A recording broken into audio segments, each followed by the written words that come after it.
प्रिय विद्यार्थियों, जय हिंद। आज हम लोग वासुदेव शरण अग्रवाल जी द्वारा लिखित निबंध राष्ट्र का स्वरूप का अध्ययन करेंगे। उपरोक्त निबंध में यह बताया गया है कि किसी राष्ट्र के लिए तीन चीजें अति आवश्यक हैं। पहले भूमि, और फिर उस भूमि पर बसने वाला जन, और तीसरी जन की संस्कृति। इस निबंध के तीन भाग हैं, भूमि, जन और संस्कृति। और उसके प्रारंभ में ही लेखक ने अपनी बात को बड़ा स्पष्ट किया है। लेखक कहते हैं कि भूमि, भूमि पर बसने वाला जन और जन की संस्कृति, इन तीनों के सम्मिलन से राष्ट्र का स्वरूप बनता है। इसके बाद उन्होंने भूमि शीर्षक दिया है। सर्वप्रथम हम लोग समझ लेते हैं प्रारंभिक वाक्य को, पहले वाक्य को, कि किसी भी राष्ट्र के लिए तीन चीजें आवश्यक हैं। पहले भूमि, फिर उस भूमि पर बसने वाला जन यानी उस भूमि पर रहने वाले लोग, उसके नागरिक, और तीसरा जन की संस्कृति, वहां के लोगों की रहन सहन की जो शैली है, जो जीवन पद्धति है, जो मान्यताएं हैं, जो विश्वास हैं, जो जीवन मूल्य हैं, वही उसकी संस्कृति है। करें कि ये तीनों चीजों के ही सम्मिलन से राष्ट्र का निर्माण होता है। अब भूमि के विषय में बता रहे हैं। भूमि का निर्माण देवों ने किया है, वह अनंत काल से है। लेखक बताता है कि इस भूमि का निर्माण देवताओं ने किया है, और ये भूमि अनंत काल से, न जाने कब से यह अपनी प्राकृतिक अवस्था में है। मनुष्य के अस्तित्व से पृथ्वी का अस्तित्व बड़ा पुराना है। उसके भौतिक स्वरूप, सौंदर्य, समृद्धि के प्रति सचेत होना हमारा आवश्यक कर्तव्य है। लेखक कह रहा है कि उस भूमि के भौतिक स्वरूप, उस पे जो नदी है, पहाड़ है, झरने हैं, उसकी सौंदर्य, उसकी सुंदरता और समृद्धि, उससे जो चीजें हमें प्राप्त हो सकती हैं, चाहे वह भूमि की सतह पर मौजूद वनस्पतियों के माध्यम से हो या भूगर्भ में रहने वाले धातुओं के रूप में हो, लेखक कह रहा है कि उन सबके प्रति सचेत होना हमारा आवश्यक कर्तव्य है। भूमि के पार्थिव स्वरूप के प्रति हम जितने अधिक जागृत होंगे, उतनी ही हमारी राष्ट्रीयता बलवती होगी। करें भूमि के पार्थिव स्वरूप। बेटा, भूमि का जो स्वरूप है, भूमि को हम माता कहते हैं, भारत माता कहते हैं। देखिए, मैंने चित्र भी लगा रखा है भारत माता का। ये वाला स्वरूप लेखक की बात, इसकी स्वरूप की बात नहीं कर रहा है जिसको हम लोग भारत माता मान के चलते हैं, बल्कि कौन सा, उसका पार्थिव स्वरूप, यानी जो पृथ्वी के रूप में भूमि है, उस स्वरूप के विषय में कह रहे हैं। उसके प्रति हम जितने अधिक जागृत होंगे, हमारी राष्ट्रीयता उतनी ही अधिक बलवती होगी, हमारी राष्ट्रीयता उतनी अधिक ही बढ़ेगी। जितना हम भूमि को समझेंगे अपने, उस भूमि से हम प्रेम करेंगे। बेटा, आचार्य रामचंद्र शुक्ल ने कहा है कि बिना परिचय के प्रेम नहीं होता है। राष्ट्र के ही संदर्भ में उन्होंने ये बात कही थी, और ये बात अग्रवाल जी भी कह रहा है कि जब तक हम उसके प्रति जागृत नहीं होंगे, उसके बारे में जानेंगे नहीं, तो राष्ट्रीयता की, देश प्रेम की भावना हमारे अंदर बलवती भी नहीं होगी, हमारे अंदर उत्पन्न नहीं होगी।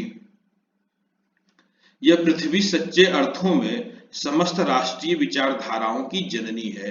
कह रहे हैं कि ये जो पृथ्वी है वह क्या है, सच्चे अर्थों में, सही मायने में क्या है, सभी प्रकार की राष्ट्रीय विचारधाराओं की जननी है, जन्म देने वाली है, माता है। यदि हम पृथ्वी को समझते हैं, पृथ्वी के पार्थिव स्वरूप को समझने में सफल होते हैं, तो हमारे अंदर राष्ट्र प्रेम की राष्ट्रीय विचारधारा स्वतः उत्पन्न होगी। और यदि हम इसके बजाय पुस्तकीय ज्ञान से अपने अंदर राष्ट्र प्रेम उत्पन्न करना चाहें, तो ये संभव नहीं है। राष्ट्र का प्रेम उसी के अंदर होगा जो भूमि से प्रेम करेगा। राष्ट्रीयता की जड़ें पृथ्वी में गहरी होंगी। करें राष्ट्रीयता की,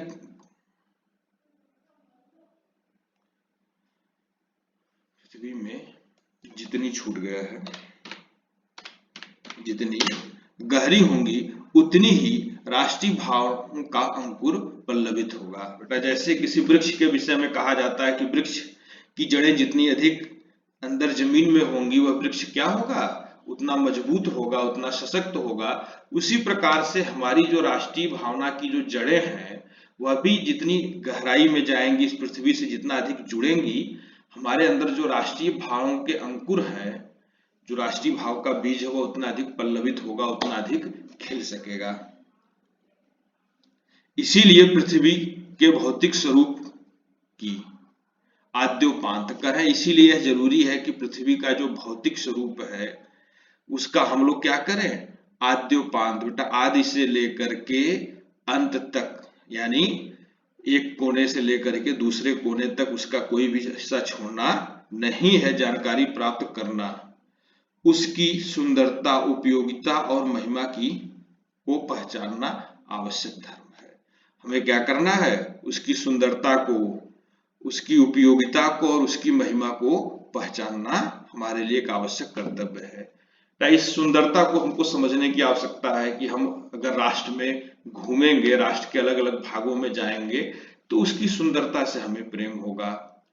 जो सुंदर दृश्य देखेंगे उससे भी हमारे अंदर राष्ट्र भाव की, राष्ट्र प्रेम की भावना आएगी।